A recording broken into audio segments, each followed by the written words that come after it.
ഈ വർഷത്തെ mile stone maker life care award കിട്ടിയത് ന്യൂറോ സർജൻ ഡോക്ടർ അരുൺ ഉമ്മനാണ്. വേദിയിൽ സുരേഷ് ഗോപിയാണ് അദ്ദേഹത്തിന് സമ്മാനം കൊടുക്കുന്നത്. മറ്റൊരു അനുഭവം പറഞ്ഞത് 8 വർഷങ്ങൾക്ക് മുമ്പ് ഒരു പാവപ്പെട്ട സ്ത്രീ ഡയഗ്നോസിസ് റിപ്പോർട്ടുമായിട്ട് ഡോക്ടറുടെ അടുത്ത് വന്നു. അവർക്ക് സ്പൈനൽ കോഡിൽ ക്യാൻസറാണ്. അത് സ്പൈനൽ കോഡിൻ്റെ സെൻറ്ററാണ്. റിസ്ക്കുള്ള ഓപ്പറേഷൻ ആയതുകൊണ്ട് മെഡിക്കൽ കോളേജസ് ആരും ഇവർ എടുത്തില്ല. അങ്ങനെയാണ് ഇവരൊരു പ്രൈവറ്റ് ഹോസ്പിറ്റലിലേക്ക് എത്തുന്നത്. അപ്പോൾ ഉടനെ തന്നെ സർജറി വേണമെന്ന് ഞാൻ അവരോട് പറഞ്ഞു. അപ്പോൾ അവർ പറഞ്ഞു പൈസ കണ്ടെത്തിയിട്ട് വരാൻ പറഞ്ഞവർ പോയി. പിന്നെ 3 മാസത്തിന് ശേഷമാണ് അവർ വരുന്നത്.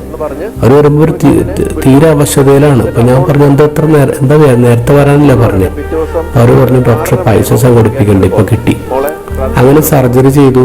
1 മാസം കഴിഞ്ഞ് സക്സസ്ഫുള്ളായി. അവർ പോകുന്നതിന് മുമ്പ് ഡോക്ടർ ചോദിച്ചു എവിടെ നിന്നാ പൈസ സംഘടിപ്പിച്ചത്. അപ്പം അവർ അവരുടെ കഴുത്തിലിട്ടിരുന്ന ചെയിൻ തുറന്ന് ലോക്കറ്റ് തുറന്ന് കാണിച്ചപ്പോൾ അതിൻ്റെ അകത്ത് സുരേഷ് ഗോപിയുടെ പടമാണ്.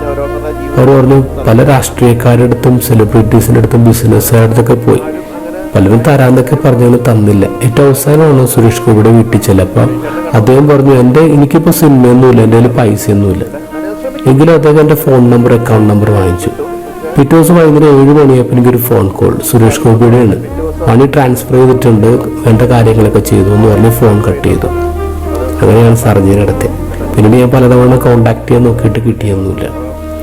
ഇത് ഡോക്ടർ ആരോട് ഇങ്ങനെ പറഞ്ഞുകൊണ്ടിരിക്കുമ്പോൾ സുരേഷ് ഗോപി വേദി എന്ന് പറഞ്ഞത് എനിക്കറിയില്ല, എനിക്ക് ഓർമ്മയില്ല, എനിക്കറിയില്ല.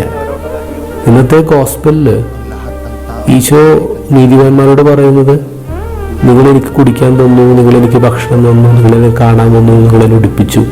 അപ്പോൾ അവിടുന്ന് നീതിമാന്മാർ ചോദിക്കുന്നത് ഞങ്ങൾക്കറിയില്ല, ഞങ്ങളെപ്പോഴും അങ്ങനെ ചെയ്തേ. അന്ത്യവിധി നാളിൽ ഈശോയുടെ വലത്തുഭാഗത്ത് നമ്മൾ നിൽക്കണമെങ്കിലേ നമ്മൾ ചെയ്ത നല്ല കാര്യങ്ങളുടെ നീണ്ട ലിസ്റ്റിൻ്റെ ആവശ്യമൊന്നുമില്ല.